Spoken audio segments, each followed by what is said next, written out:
The Assassination of Jesse James by the Coward Robert Ford is a 2007 American Western drama film written and directed by Andrew Dominik. Adaptated from Ron Hansen's 1983 novel of the same name, the film dramatizes the relationship between James and Robert Ford, focusing on the events that lead up to the titular killing. Filming took place in Edmonton, Alberta, Winnipeg, Manitoba, and Grafton, Utah. Initially intended for a 2006 release, it was postponed and re-edited for a September 21, 2007 release. Plot: Robert Ford seeks out Jesse James when the James gang is planning a train robbery in Blue Cut, Missouri, making petty, unsuccessful attempts to join the gang with the help of his brother Charlie, already a member of the James gang. The train turns out to be carrying only a fraction of the money originally thought, and Frank James informs Charlie Ford that the robbery would be the last the James brothers would commit, and that the gang had gave up their night riding for good. Jesse returns home to Kansas City, bringing the Fords, Dick Liddell and his cousin, Wood Hite. Jesse sends Charlie, Wood and Dick away, but insists that Bob stay, leading Bob to believe Jesse has taken a shine to him. It transpires that Jesse only required Bob to stay to assist him moving his furniture to a new home. Jesse then allows him to stay with the James family for a few extra days. Bob spends these days obsessing over Jesse, before being sent away to return to his sister's farmhouse and rejoin Wood, Dick and Charlie. Dick Liddell reveals to Bob that he is in collusion with another member of the James gang, Jim Cummins, to capture Jesse for a substantial bounty. Meanwhile, Jesse visits another gang member, Ed Miller, who unwittingly gives away information on Cummins' plot. Jesse kills Miller, then departs with Dick Liddell to hunt down Jim Cummins. Unable to locate Jim, Jesse viciously beats Albert Ford, a young cousin of Bob and Charlie.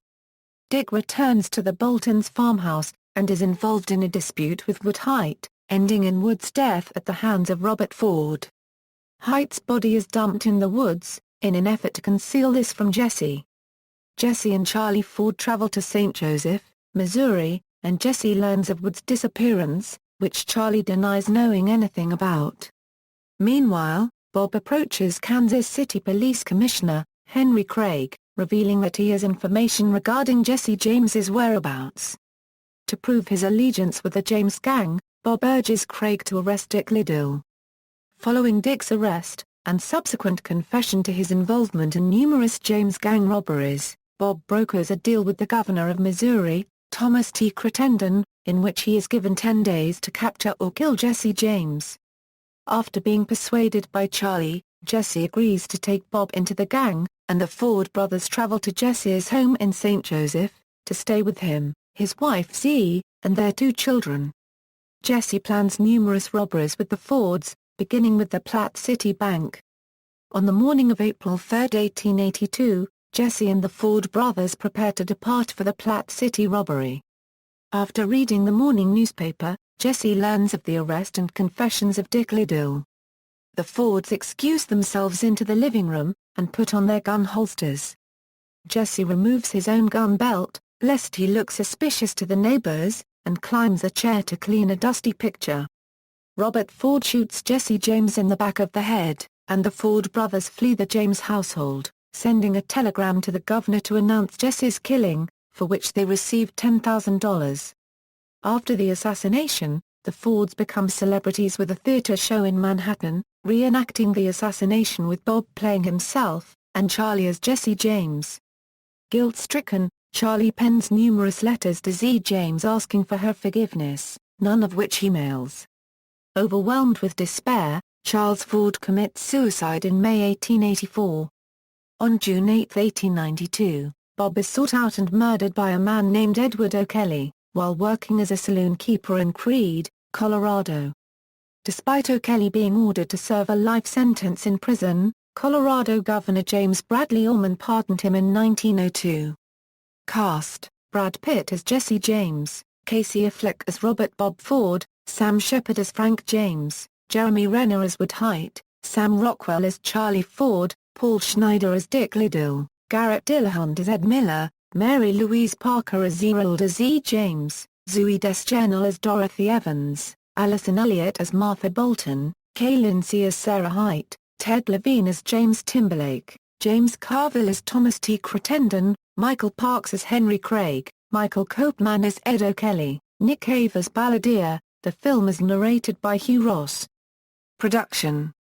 In March 2004, Warner Brothers and Plan B Entertainment acquired feature film rights to Hansen's 1983 novel The Assassination of Jesse James by the coward Robert Ford. Andrew Dominik was hired to direct and write the film adaptation, with Pitt being hired to portray Jesse James. The role of Ford eventually was between Affleck and Shia LaBeouf. Affleck was cast because it was felt that LaBeouf was too young. Bill Clinton's presidential campaign strategist James Carville was selected to play the governor of Missouri. By January 2005, Pitt was cast in the role, and filming began on August 29, 2005 in Calgary. Filming also took place in other parts of Alberta, including McKinnon Flats, Heritage Park, the Fairmont Palliser Hotel, the Karney-Naskis area, several private ranches and the historical Fort Edmonton Park. The historical town of Creede, Colorado was recreated at a cost of $1 million near Goat Creek in Alberta. Filming also took place in Winnipeg and the city's historic Exchange District. The Burton Cummings Theatre and the Pantages Playhouse Theatre, and concluded in December 2005. The Assassination of Jesse James by the coward Robert Ford was initially edited by director Dominik to be a dark, contemplative examination of fame and infamy, similar to the style of director Terrence Malick. The studio opposed Dominik's approach, preferring less contemplation and more action. One version of the film had a running time of more than 3 hours. Pitt and Ridley Scott, producers of the film, and editors Dylan Takina and Michael Kahn, collaborated to assemble and test different versions, which did not receive strong scores from test audiences. Despite the negative response, the audiences considered the performances by Pitt and Affleck to be some of their career's best. Brad Pitt had it written into his contract that the studio could not change the name of the film. Cinematography. One of the most well-known sequences of the film is the scene of a train robbery at nighttime. Cinematographer Roger Deakins used various cinematographic techniques to give the train more of a presence when it was in pitch darkness. The idea was to generate a heavy sense of atmosphere using only the lanterns held up by the outlaws and the 5 kPa light mounted on the front of the train. In order to enhance the blacks, Deakins did a slight bleach bypass on the negative, which was especially important in terms of rendering detail.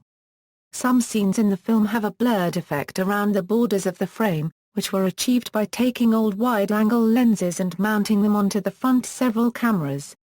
Deakins claimed to have pioneered this technique, naming these combinations of lenses Deakinizers, which created the effect of vignetting and a slight color aberration around the edges. Deakins recalls, "Most of those shots were used for transitional moments, and the idea was to create the feeling of an old-time camera. We were in a unregistered trademark trying to be nostalgic, but we wanted those shots to be evocative." The idea sprang from an old photograph Andrew Dominik liked, and we did a lot of tests to mimic the look of the photo.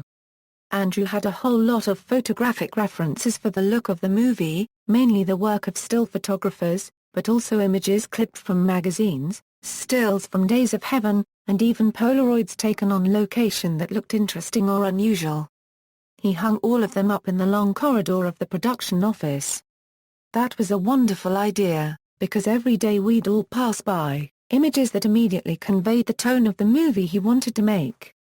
Several time-lapse sequences appeared throughout the film, which were shot by Steadicam operator Damon Moreau.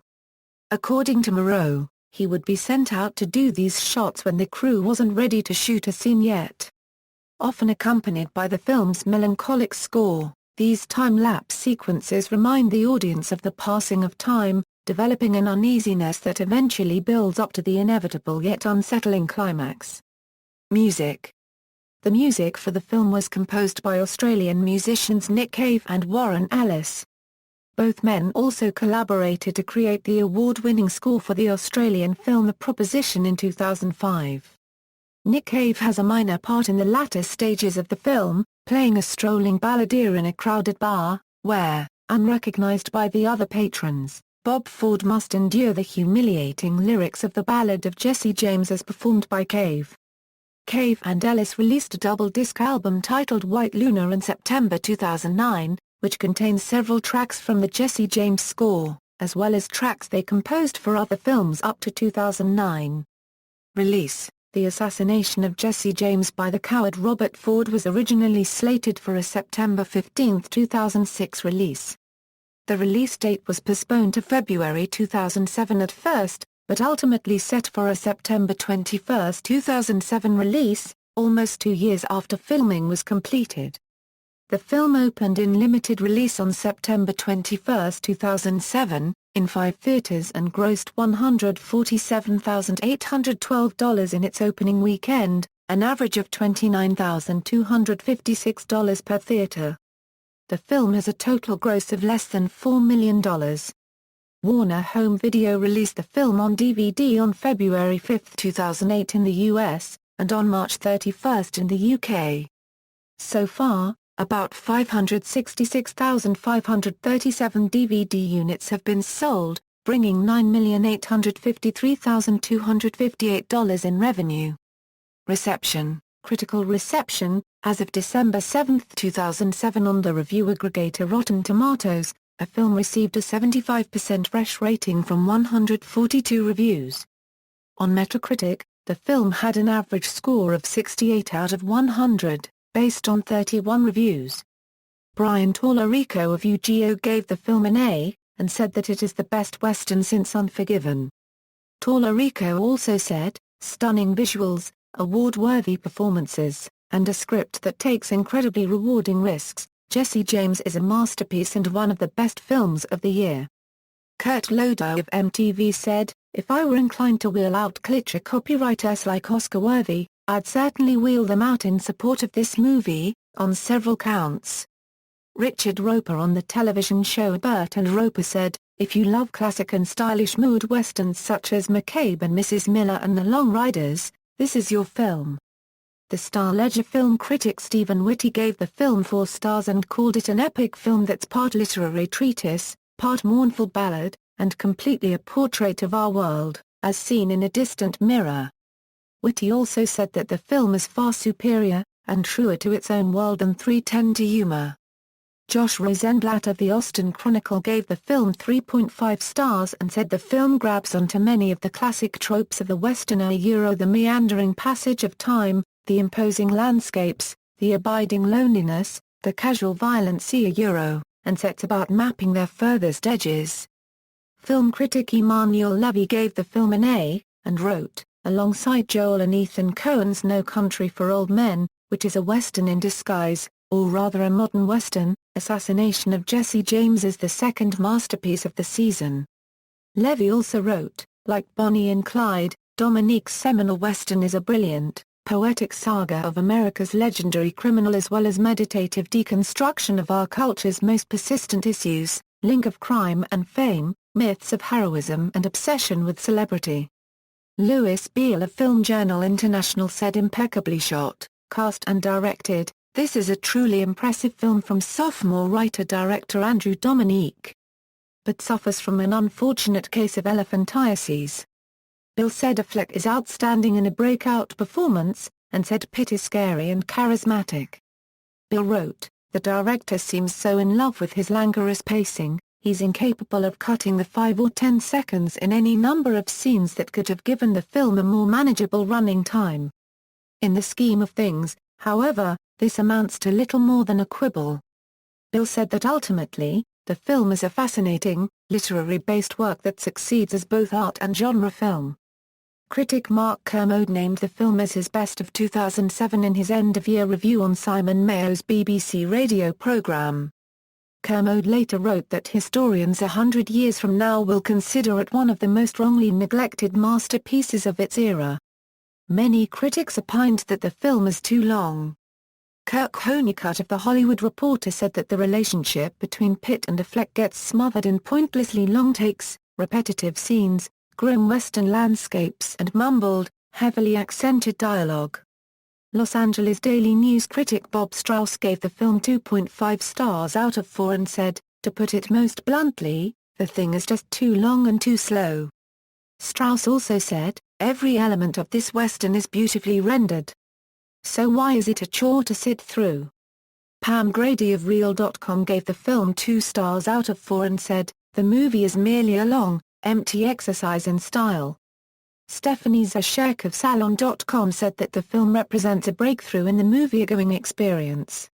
"It may be the first time we've been asked to watch a book on tape." Peter Bradshaw's review in The Guardian noted James's contribution to his own demise as well as the apparent paradox in the title of both novel and film.